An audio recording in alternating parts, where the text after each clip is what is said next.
오늘은 이제 창세기 49장 말씀을 마무리를 할 건데, 읽기는 7절 이하에서 이제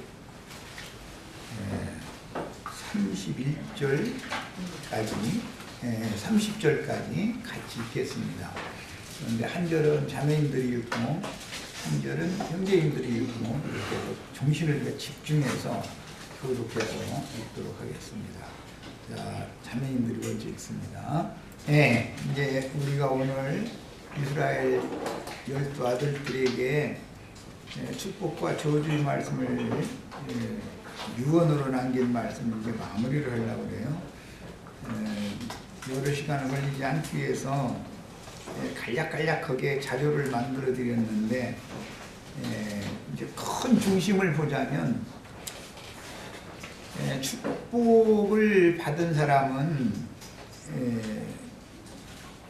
12지파 중에서 9지파가 축복을 받았고 3지파가 저주의 말씀을 주로 받았어요. 그런데 이제 장자인 루벤은 뭐 저주라고까지 하기는 그렇지만은 뭐 그런 축복이라고 할 수가 없는 그런 유언을 받았고, 시므온과 레위는 저주의 말씀을 받았으며 다는 저주 중의 저주를 이제 받았습니다.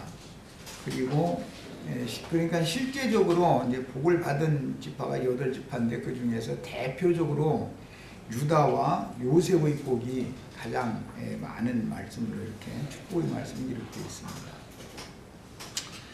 지난 시간에 이미 2시간을 했고 자료도 다 해드렸고,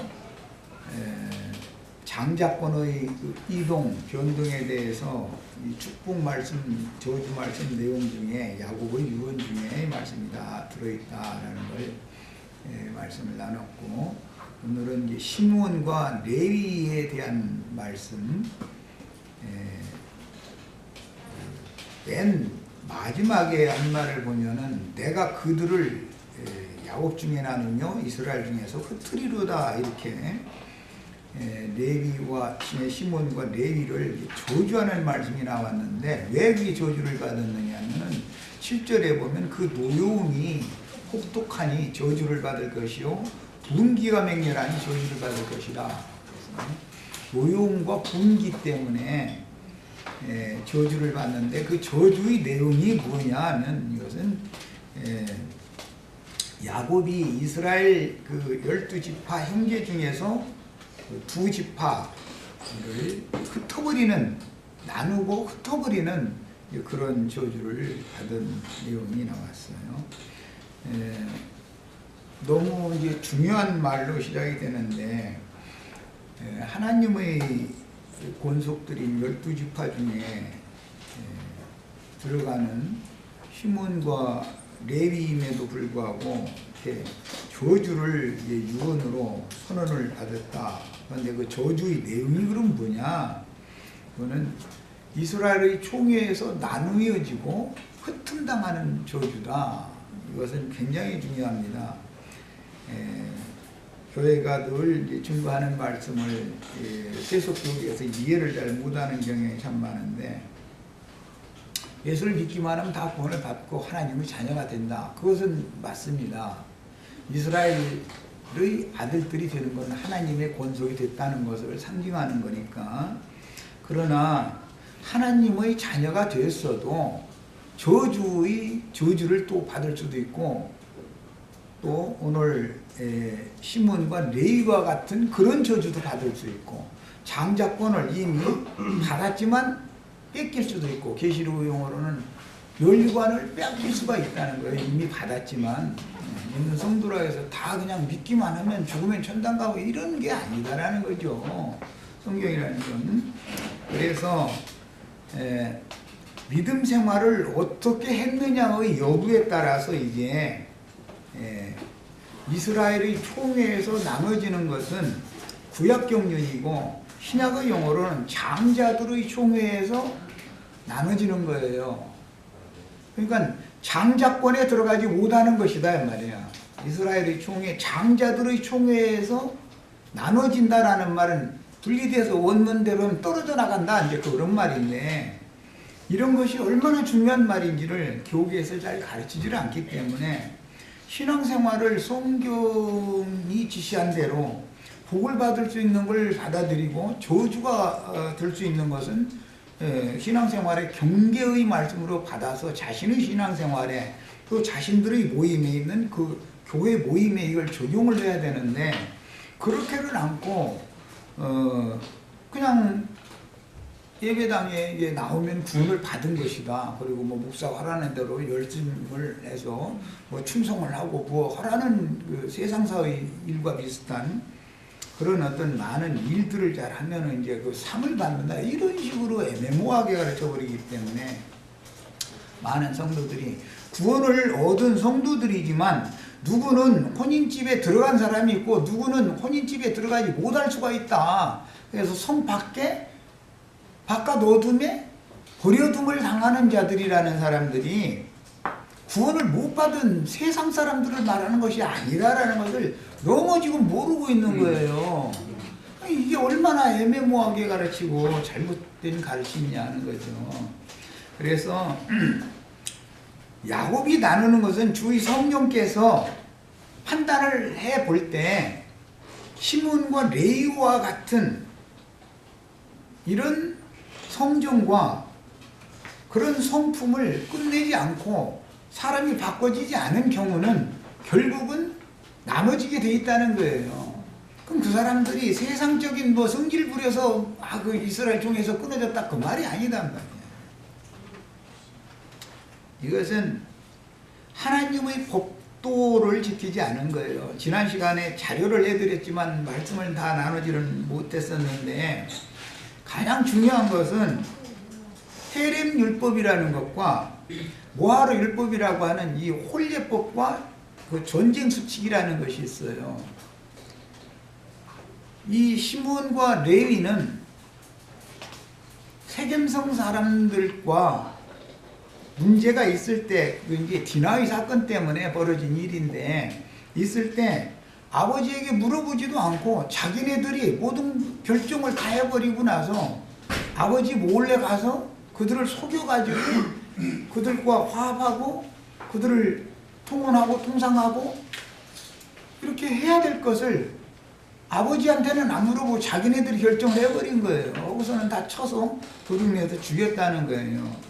그런 것은 이제 신약의 용어로 자면 그 자칭 선악을 아는 지식에 따른 율법적인 의다 이거예요. 그게 사람의 의인 거예요. 하나님의 의를 그게 힘써 대적하는 결과가 됐다, 그런 말이에요.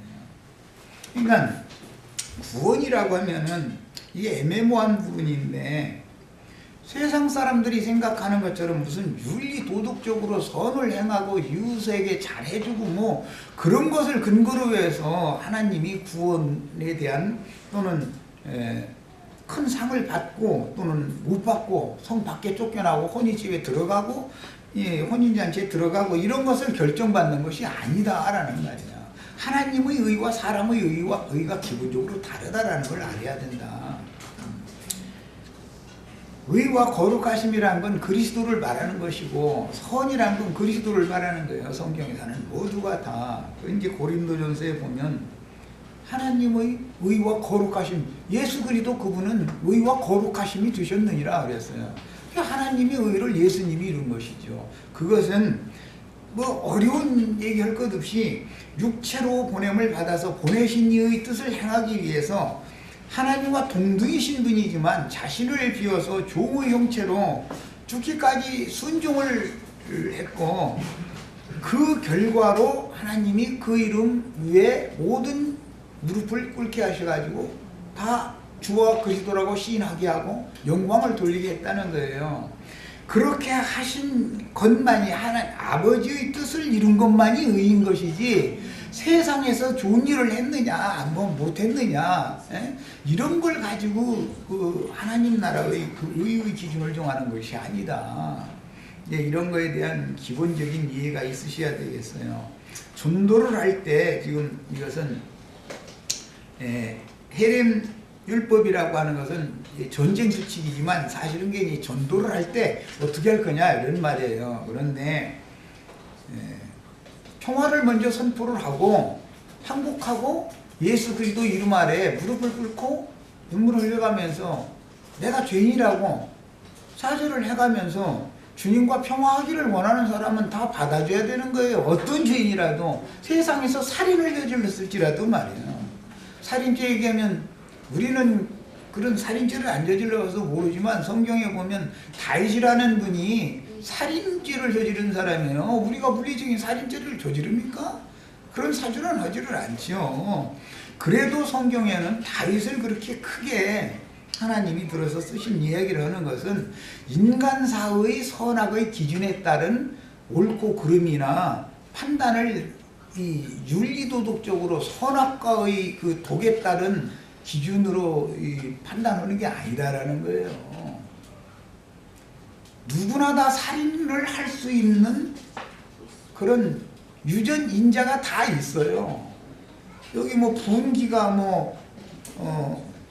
혈기가 어떻고 분기가 어떻고 이런 얘기 나왔는데 우리도 어떤 상황이 되면 혈기 부리고 분기 부려서 살인도 할 수 있어요. 얼마든지. 그런데 그것이 하나님 앞에서는 의를 이루지 못한다는 거예요.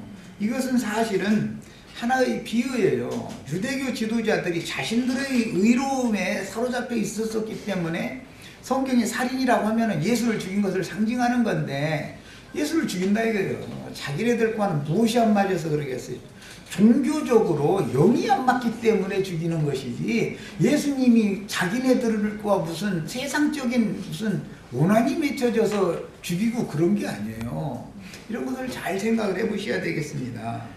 그 다음에 이처럼 사람의 의를 앞세워서 하나님의 뜻을 묻지도 않고 화목을 청하는 죄인들을 타고난 선악을 아는 지식에 의한 선악한 판단을 앞세워서 자신들이 원수를 갚는 것은 하나님의 뜻을 무시하는 것이다 이거예요. 원수 갚는 것이 있어도 세상에서 원한이 졌어도 원수 갚는 것이 내게 있으니 다 내게 맡기라는 게 하나님의 법이요 이게. 이것이 구약시대의 헤렘율법에서 나온 거예요. 가나안 족속은 다 원수 족속이죠. 그럼에도 평화를 먼저 선포하고 항복하는 자는 살려주라는 거예요. 그래서 살려줄 뿐 아니라 그 하나님의 그 집인 성막에서 물 깃고 나무 패고 하는 봉사를 할 수 있도록 하나님의 집에서 섬길 수 있도록 권세를 줘야 되는 거단 말이에요. 이런 것을 하나님의 뜻을 묻지도 않고 사람의 뜻대로 이렇게 하면 안 된다는 거죠. 자, 이런 것은 그러면 장자들의 총회에서 흩음을 당할 자들이 하나님의 천국에서 나눠질 자들이 그럼 누구겠는가 이런 말이에요. 이것은 사람의 의에 붙잡혀서 하나님을 위해서 열심낸답시고 예수님이나 예수님의 제자들을 보냄받은 증인들을 박해하고 죽이는 것을 상징한다는 말이에요. 그러면 남이 그러면은 상관없는데 이게 형제들이잖아요. 다. 원수는 언제나 집안에 있는 거라고 했어요. 그래서 이런 것을 잘 생각해서 교회 안에는 여러 부류가 모이게 되기 때문에 이런 말씀도 나와 상관없는 말씀이다 라고 생각하면 안 된단 말이에요. 나의 경계의 말씀이다. 나도 능히 이룰 수가 있는 거다. 이런 것을 잘 나의 구원의 말씀으로 다 저주도 구원의 말씀으로 들으셔야 돼요. 축복만 내 것만 쏙쏙 알배기만 뽑아 먹으려고 하는 사람들이 성향이 그런데 그렇게 되면은 유다의 축복은 구약 축복이니까 안 받는다고 그러면 되겠습니까? 유다의 축복도 받아야 되고 다른 형제들이 베냐민의 축복도 받아야 되고 다 받아야지. 자, 이제 49장 8절로 12절에 나온 유다에 대한 축복 말씀으로 들어갑니다. 상당히 풍성한 이제 축복을 받았어요. 유다야 너는 내 형제의 찬송이 될지라. 유다라는 이름이 찬송이라는 뜻이죠. 자, 그러니까 그 이름이 이루어진 거예요. 예언에도 또 이제 이렇게 이루어져요. 이것은 내 손이 내 원수의 목을 잡을 것이요. 그랬는데 이것은 예언이기 때문에 가나안 땅에 들어가서 전투를 할 때는 언제나 유다 지파가 앞서라고 그러죠. 언제나 유다 지파가 앞서요. 사사기 그 시작에 보면은 누가 먼저 올라가리까 하고 물어보면은 유다를 앞세워서 가라. 언제나 그렇게 하죠. 그건 왜 그러느냐? 유다는 이런 원수의 목을 잡는다 그랬는데 뱀의 후손들의 생명줄을 유다의 손에 맡겼다 그 말이에요. 이제 이 말씀의 표현을 잘 이해를 하시면 여호수아서를 읽으면 우리가 올라갈리까 말리까 이게 괴 앞에서 물어보면은 내가 네 손에 맡겼다, 네 손에 붙였다 이런 말씀을 많이 하시죠. 그 유다의 손에 가나안 족속들을 맡겨놨다 이거예요. 그러니까 이제 유다가 어떻게 하는 것에 따라서 가나안 족속이 그 명줄이 왔다 갔다 하는 것이죠. 이제 이런 축복을 받았어요. 이것은 다 가나안 땅 전쟁이라는 것은 전도를 하는 것을 상징한다는 것은 여러 번 말씀드렸으니까 전도를 할 때 유다의 손에 원수의 목숨을 맡긴 것처럼 우리의 손에 원수를 맡겨달라고 내가 올라갈지 말지 이런 걸 구해보고 응답을 받고 그러고 나가야 된다라는 걸 알 수가 있는 거예요. 그 다음에 네 아버지의 아들들이 네 앞에 절하리로다 이렇게 이제 축복 말씀이 나갔는데 이것은 이미 요셉이 이 복을 받았고 예언으로 두 번 꿈을 꾼 것이 요셉에게 실현이 되죠.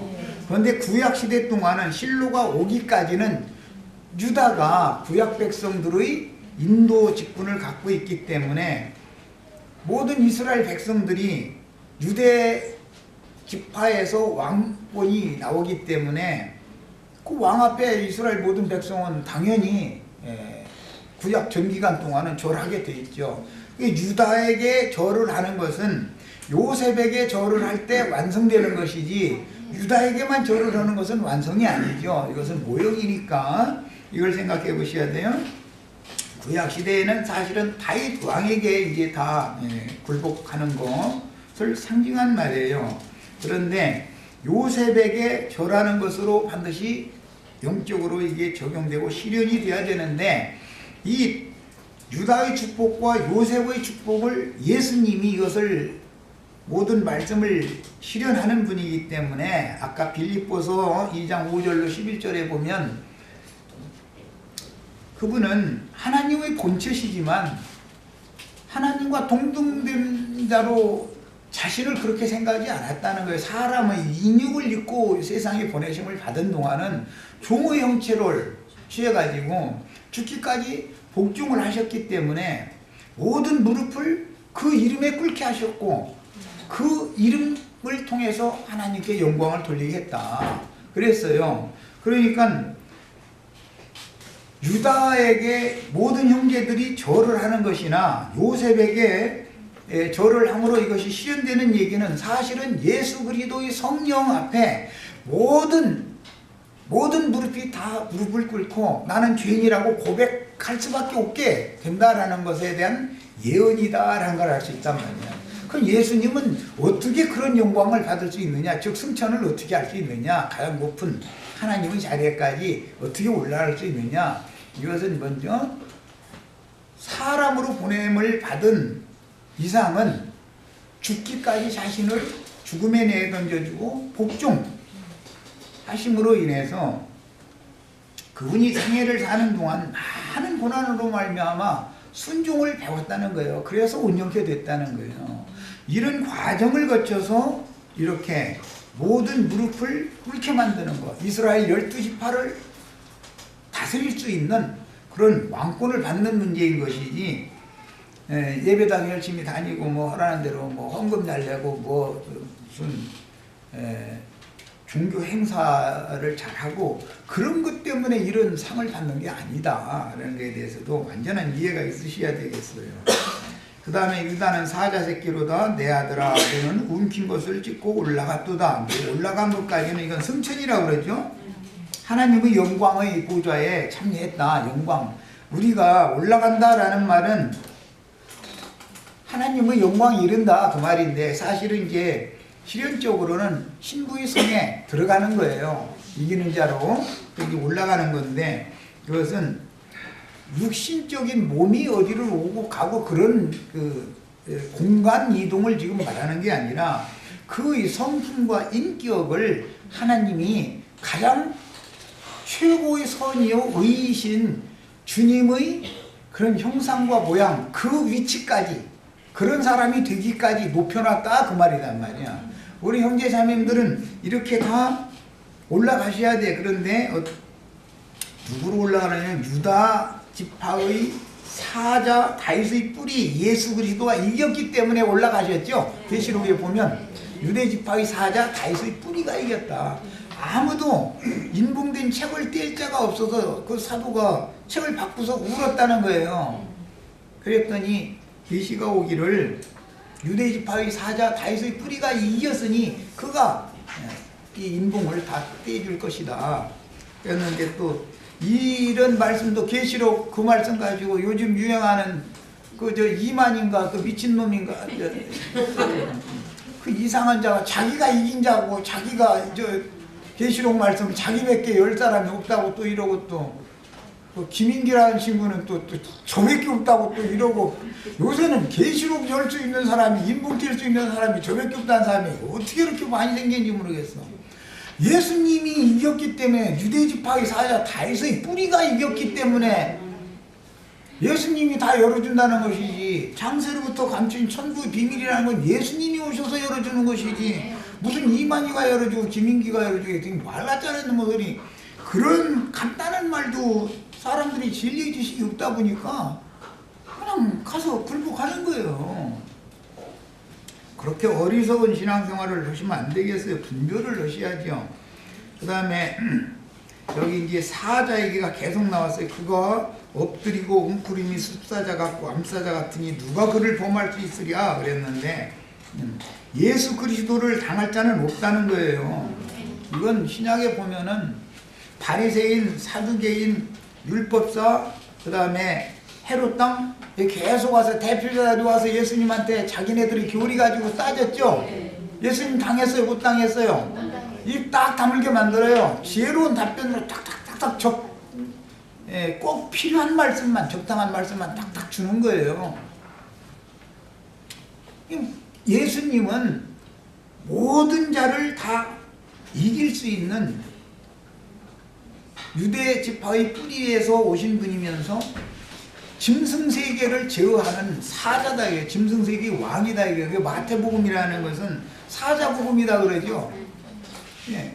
왕권을 어떻게 누구에게 하나님이 주셔서 어떻게 왕권을 쟁취하느냐, 그걸 말씀을 기록한 것이 마태복음이에요. 그래서 마태복음 보면 사자복음이라고 그러죠. 마가복음 무슨 복음? 송아지, 예, 소복음이라고 그래요.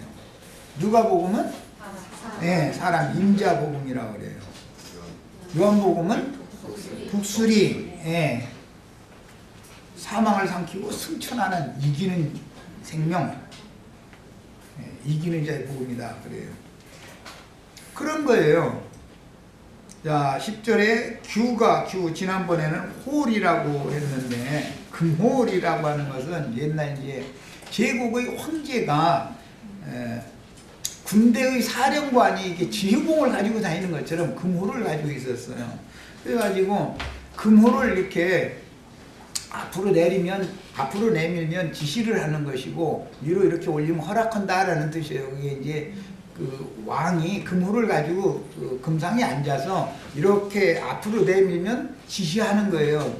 아무개 이것은 이렇게 해라 이제 할 때 그렇게 하는 거예요. 이렇게 올리면 그 뭐 들어와도 좋다, 또 나를 아레나로 오라고 해라, 뭘 허락한다 그런 뜻이에요.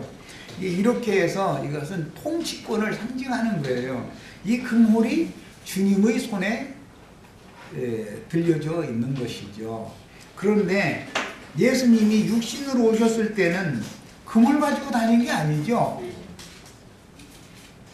이것은 이제 구약 시대에는 모세나 아론은 하나님이 주신 지팡이를 이제 들고 다녔었어요. 그것이 다윗 왕국이 세워졌은 이후로는 금물이 되었죠. 왕이 지팡이로 다스리는 게 아니라 이제 홀로 다스렸으니까 이것은 모두 왕권 다스리는 권위를 표상적으로 보여주는 거예요. 그런데 그 오른손에 그 홀을 잡고서 함부로 잘못 휘두르면은 마귀 자식들이 하는 짓을 하게 되죠. 그래서 계시록에 보면은 오른손에 짐승의 이름이나 짐승의 표시를 용으로부터 받은 자도 있잖아요. 여호와 하나님께로부터 예수님이 그 그리스도의 이름과 그리스도는 누군가 하는 그 표를 금호를 예수님이 받은 거예요. 그런데 그 표와 홀과 반대되는 그런 그 권세를 짐승들이 받는다는 거예요. 바다에서 올라온 짐승이나 땅에서 올라온 짐승들이 받는다는 거예요. 이것은 뭐 잘 아시는 것처럼 666이라고 하는 것은 맨 먼저는 세상의 재물이 6이에요. 그 짐승수에 들어가는 거예요. 짐승들이 좋아하는 거예요. 짐승 세계에서나 신노릇을 할 수 있는 것이죠. 세상적인 권세, 권위의 자리, 그 이제 6이에요. 그것은 이제 뭐 이 세상 그 바다에서 올라온 짐승들이 받은 용으로부터 받은 용상이라고 그러죠. 그래서 그 다음에 제일 이제 세상에서 권위가 이제 가장 큰 권위가 종교 지도자로서의 권위를 이제 영적 권위를 받았다라는 건데 이게 다 거짓 선지자들에게 용이 그런 표시를 이름을 맡긴다는 거예요. 그 표시를. 그런데 오른손에 그거 받아가지고 휘두르는데 마땅히 죽여야 할 자한테 휘둘러야 되는데 마땅히 하나님이 살리기로 작정한 자한테는 휘둘러서 죽이고 반대로 의를 행하는 것이죠. 그것은 이해가 있으시기를 바래요. 그 호를 어떻게 사용하는 것을 자세히 다 설명한다는 것은 시간이 많이 걸리니까 약하겠습니다. 그 다음에 그런데 규가 유다를 떠나지 아니하는 통치자의 지팡이가 그랬는데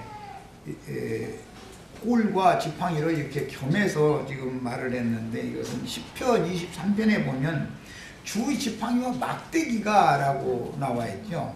그 이제 막대기라는 것은 홀과 같은 것이죠. 그 양물을 이렇게 치고 치리하는 데 사용하는 것이고 지팡이라고 하는 것은 이제 의지한다 하는 뜻이에요.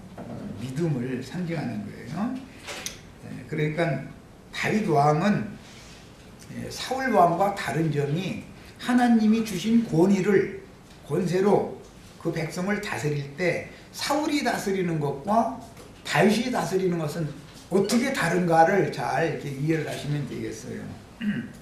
그 다음에 그 발 사이에서 떠나지 아니하기를 이라고 그랬는데 이것은 이제 은어입니다. 이게 이제 세모는 언제나 은어가 많이 사용돼요. 특히 이게 발 사이에서라고 나오면 남성기를 말하는 거예요. 이제 무릎 사이에서라고 하면 여성기를 말하는 거예요. 무릎 사이에서라면 어머니, 발 사이에서 하면 아버지라는 뜻이에요. 그게 셈족의 은어예요. 그러니까 이해를 하시기를 바라요. 그 다음에 발 사이에서 떠나지 않기를, 그러니까 다윗에게는 대대로 다윗의 후손이 그 왕위를 이어받을 것을 사무엘하 7장에 보면 나단 선지자를 통해서 응답을 받았죠. 그렇게 실현이 된 거예요. 그런데 실로가 오시기까지이라고 그랬어요. 그러니까 이게 이제 유다에게 주신 축복이라고 하는 것은 제한적인 것을 알 수 있죠.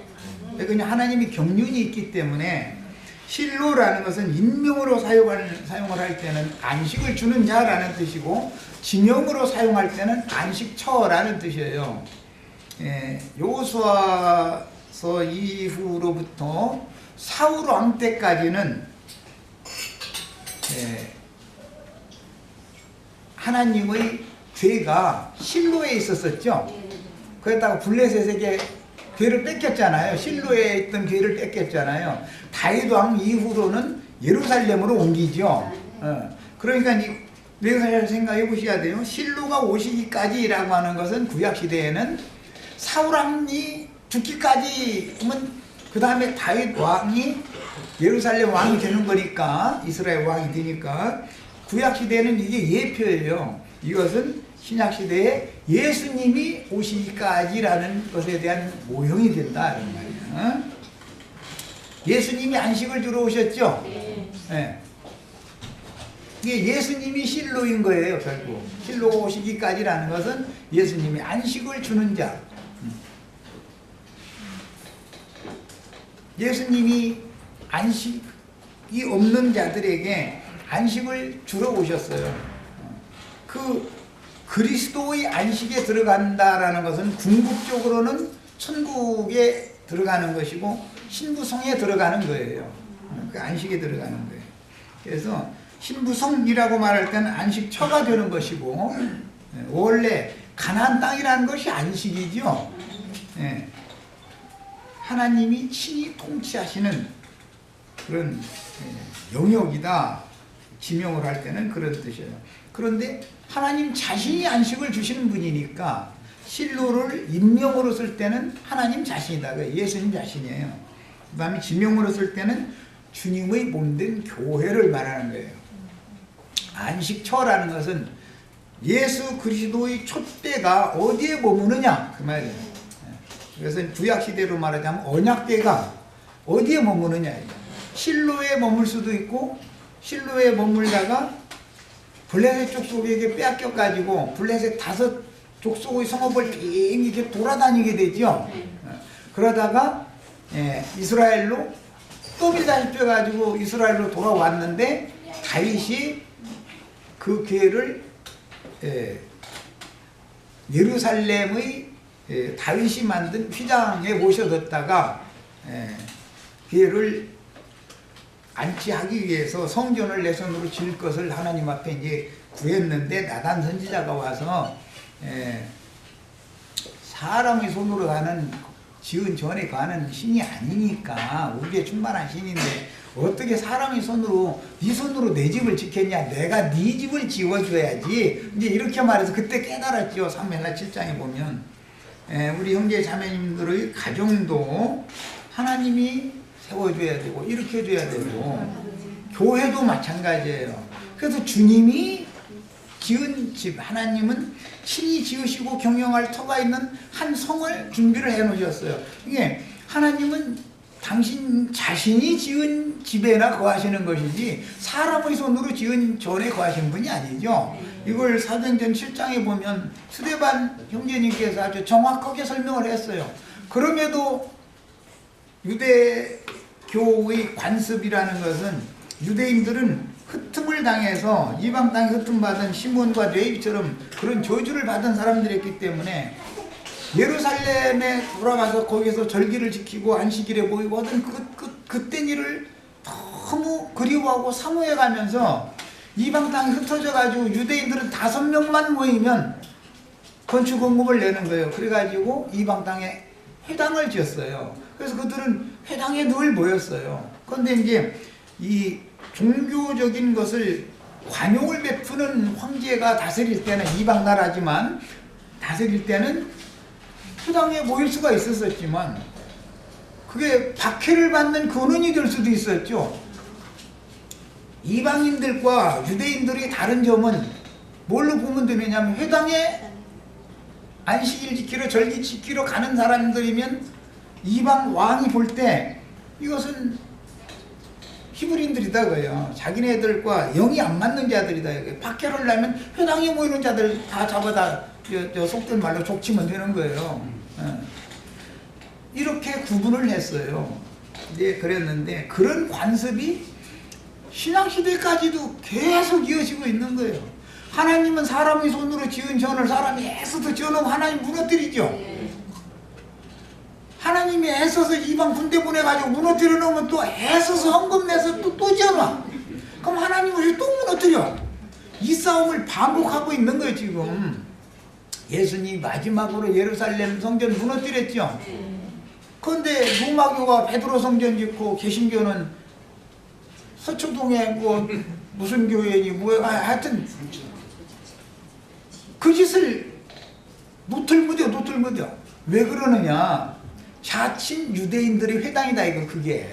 그들은 회당이 없으면 신앙생활을 못해. 회당이 있으면 당연히 회당장이 세워져야 되겠죠. 회당장은 일을 하면 안 되죠. 그래서 이게 다 연결이 그냥 되게 돼 있어. 예수님 나는 그런 거 싫다는 거예요. 아니 우주에 충만한 신인데 내가 무슨 예배당에 저 예배당에만 있으라고 그러면은 하나님 일요일 날만 되면은 엿새 동안은 굶고 계시다가 제 7일째 되는 날은 온 세상 예배당 다 다니면서 한 숟갈씩 얻어 잡수셔야 되잖아. 그럼 분내를 줘야 되잖아. 아니 그냥 하나님이 바빠 아주 오늘 일요일 아주 얼마나 바빠. 이것저것 다 다니시면서 그 엿새 동안은 굶게 또 그러다가 이제 제 7일째는 제사밥 잡수시러 막 여기 보라. 이거는 얼마나 지금 어리석은 짓을 하냐 이거요. 우리가 예수를 믿었으면 내가 주님을 모신 하나님의 집이고 이게 내 자신이 주님의 임재가 있지 않으면 어디를 간다 해서 주님을 만나겠냔 말이요. 하나님은 영이신데. 그러니까 오죽하면은 사마리아 여자 만났을 때 그 여자가 어디로 가서 어떻게 예배를 해야 되냐 그거 다 물어보는데 아주 유대인들의 관습은 그거예요. 그런데 기독교 교회 사람들은 왜 그걸 안 물어보는지 모르겠어. 그 우리 예배당 여기 모여서 이렇게 헌금 내고 이렇게 하면 정말로 하나님이 내가 지금 받으시는 예배를 하고 있는지 내가 지금 헛짓하고 있는지 좀 가르쳐 주세요. 이게 그럼 기도 한번 해봐야 되잖아. 사마리아 여자를 우습게 알고 있어. 그래가지고 남편이 이거 막 더러운 여자라고. 저는 얼마나 깨끗한데 저는. 이게 얼마나 어리석은 짓을 하고 있는 거예요. 그러니까 예루살렘에서도 말고 이제 사마리아 산당 여기서도 말고 하나님은 영이시니 이렇게 예배하는 자를 찾는데 곧 이때부터는 이렇게 예배해야 된다. 이제 어떻게 우리 저 번역에는 신령과 진정으로라고 이 번역을 해놔가지고 또 사람 주고 아주 종교성으로 이게 루디아 자매님 해석해봐. In spirit 영 안에서 and in truth 진실 안에서 이렇게 돼 있어. 심령 안에서와 진실함 안에서 진리 안에서 예배해라. 그 말이요. 그러니까 영 안에서 진리이신 그리스도 안에서 그 말이요. 네 영 안에서 네가 나를 영접하면 내가 너와 함께 할 거니까 네 영 안에서 진리인 내 안에서 예배를 해라. 그러면 예배 내가 받는다. 그 말이요. 물어도 안 봐.